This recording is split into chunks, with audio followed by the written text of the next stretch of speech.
आदर्श शिक्षा समिति सिरोही की ऑनलाइन कक्षा में आपका स्वागत है। हमने पाठ प्रथम पढ़ लिया है। आज पाठ द्वितीय पढ़ेंगे। व्यापार से साम्राज्य तक कंपनी की सत्ता स्थापित होती है। हम सब ये जानते हैं कि अंग्रेज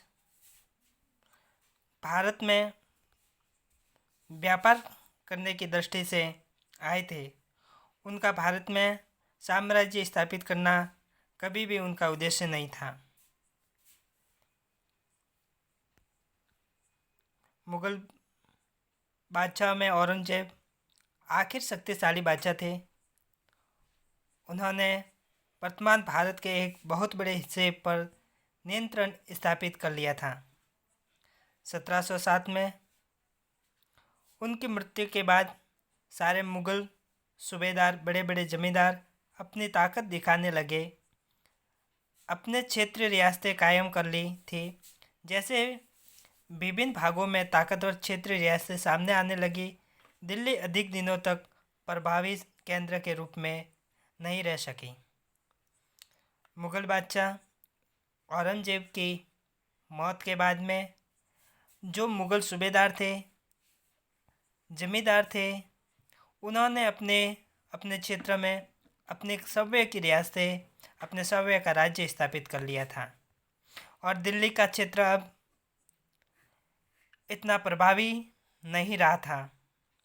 18वीं सदी के उत्तरार्ध तक राजनीति सतीज पर अंग्रेज के रूप में एक नई ताकत उभरने लगी।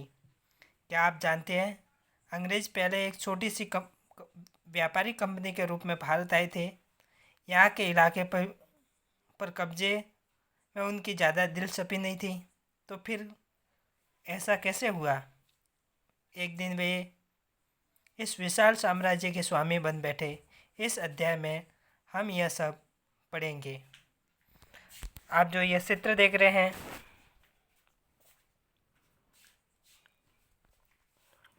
यह चित्र कैप्टन हडसन द्वारा बहादुर शाह जफर और उनके बेटों की गिरफ्तारी है। औरंगजेब के बाद मुगल बादशाह अपनी ताकतवर तो नहीं हुए, लेकिन एक प्रतीक के रूप में मुगल बादशाह का महत्व बना हुआ था। जब 1857 में ब्रिटेन शासन के विरुद्ध भारी विद्रोह शुरू हो गया, तो विद्रोहियों ने मुगल बादशाह बहादुर शाह जफर को अपना नेता मान लिया था। जन विद्रोह कुचल दिया गया। कंपनी ने बहादुर शाह जफर को देश छोड़ने के लिए मजबूर कर दिया और उनके जो बेटे थे, पुत्र थे, उनको बहादुर शाह जफर के सामने मार डाला था।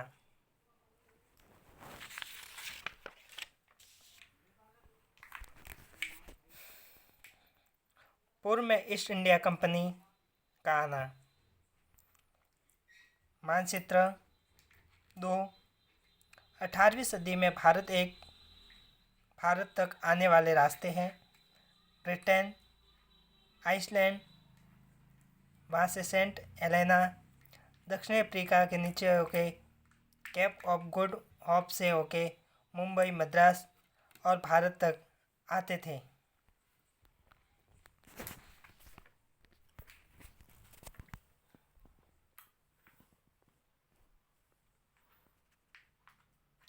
सन 1600 में ईस्ट इंडिया कंपनी ने इंग्लैंड की महारानी एलिजाबेथ प्रथम से चार्टर अथवा इजाज़तनामा हासिल कर लिया था, जिससे कंपनी को पूर्व से व्यापार करने का एकाधिकार मिल गया था।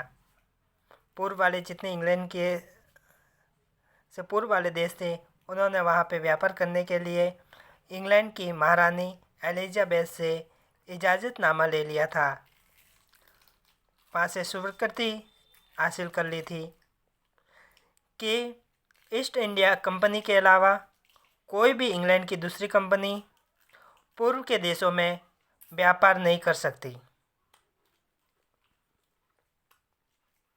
इस चार्ट के सारे कंपनी समुद्र पार कर नए इलाकों को खंगाल सकती थी वहाँ से सस्ती कीमत पर चीज़ें खरीदकर उन्हें यूरोप में ऊंची कीमतों पर बेच सकती थी।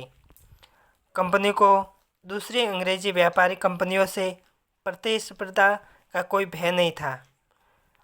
उन्होंने इंग्लैंड की महारानी एलिजाबेथ प्रथम से यह इजाज़तनामा ले लिया था। हमने ये पूर्व में भी पढ़ा है कि इंग्लैंड की कोई भी कंपनी पूर्व के देशों में वहाँ पे व्यापार करने नहीं आएगी, तो इनके बीच में किसी भी प्रकार का कोई कंपटीशन नहीं रहेगा, और कंपटीशन नहीं रहेगा तो उन्हें किसी भी प्रकार का डर भी नहीं रहेगा।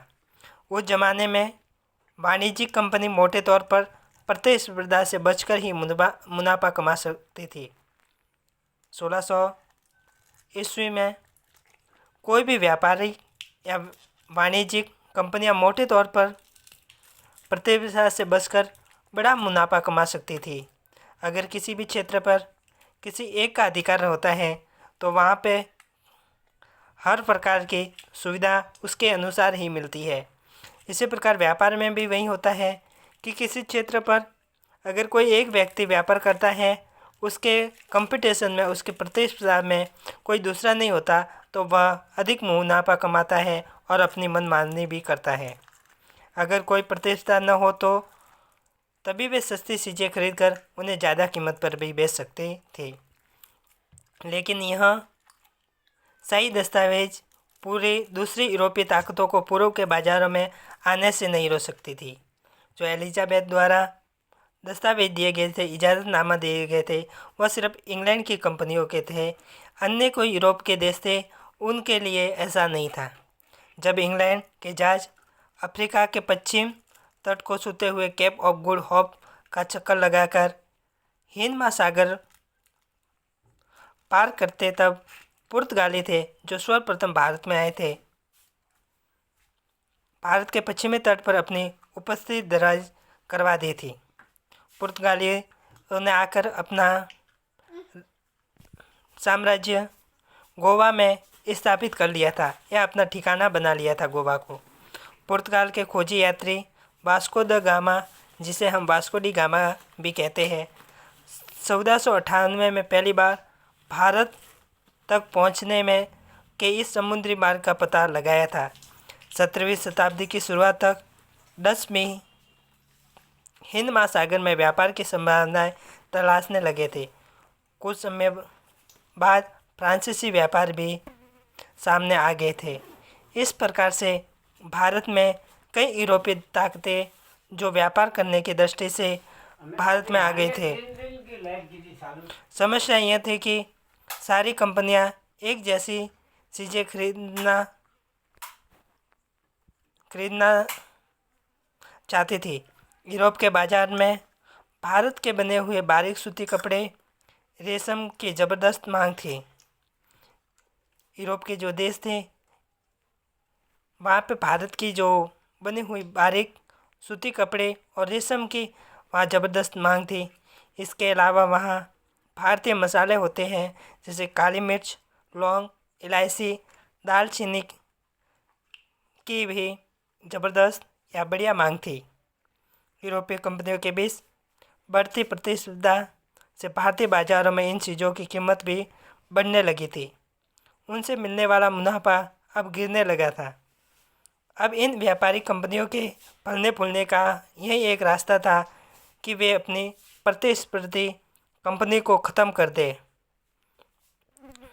लिहाजा बाज़ारों पर कब्जे की इस होड़ ने व्यापारिक कंपनियों के बीच लड़ाई की शुरुआत कर दी। 17वीं और 18वीं सदी में जब भी मौका मिलता, कोई भी एक कंपनी किसी दूसरी कंपनी के जहाज डुबा देती थी, रास्ते में रुकावट खड़ी कर देती थी, माल से लदे जहाज़ों को आगे बढ़ने से रोकती थी।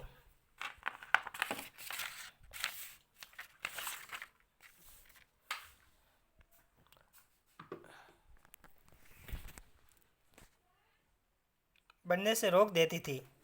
इस व्यापार हथियार की मदद से चल रहा था और व्यापारी चौकियों को किलेबंदी के जरिए सुरक्षित रखा जाता था।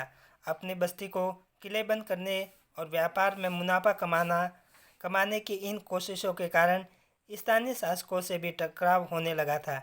इस प्रकार व्यापार और राजनीति एक दूसरे से अलग रखना कंपनी के लिए अब मुश्किल हो रहा था। आइए देखिए यह कैसे हुआ। ईस्ट इंडिया कंपनी बंगाल में व्यापार शुरू करती है। ईस्ट इंडिया कंपनी पहले इंग्लिश फैक्ट्री 1651 में हुगली नदी के किनारे शुरू हुई। कंपनी के व्यापारी यहीं से अपना काम चलाते थे। इन व्यापारियों को उस ज़माने में फैक्टर कहा जाता था। इस फैक्टर में वेयर हाउस था जहाँ निर्माण होने वाली चीज़ों को जमा किया जाता था, जिसे हम गोदाम भी कह सकते हैं।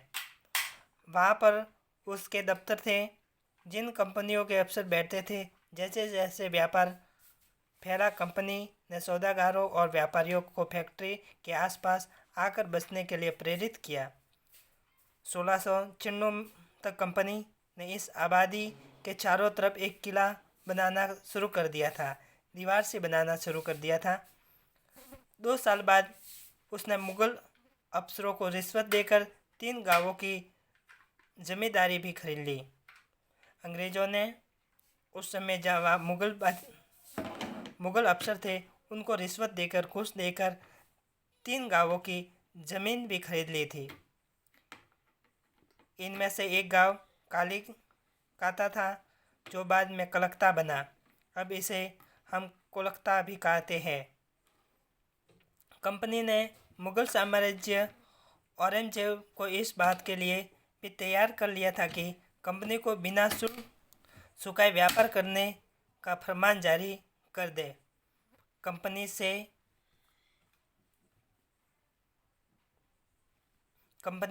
ज़्यादा से ज़्यादा रियासतें हासिल करने और पहले से मौजूद अधिकारों का ज़्यादा से ज़्यादा फ़ायदा उठाने में लगी हुई थी।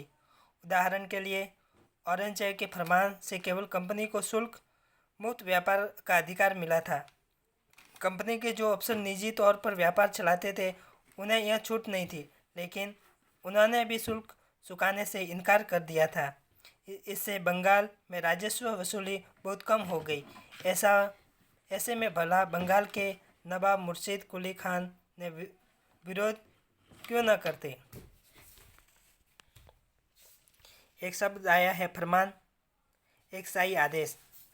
उस समय जो राजा महाराजा होते थे वो एक आदेश जारी करते थे जिसे फरमान कहते थे। जो आप चित्र देख रहे हैं इसमें से जहाज है और किनारे पे बंधे हुए आपको बॉक्स दिख रहे हैं, मजदूर दिखाई दे रहे हैं। यह चित्र मद्रास के जहाज से सामान लाती स्थानीय नौकाएं विलियम शिप्सन द्वारा बनाया गया चित्र जो 1867 में बना था।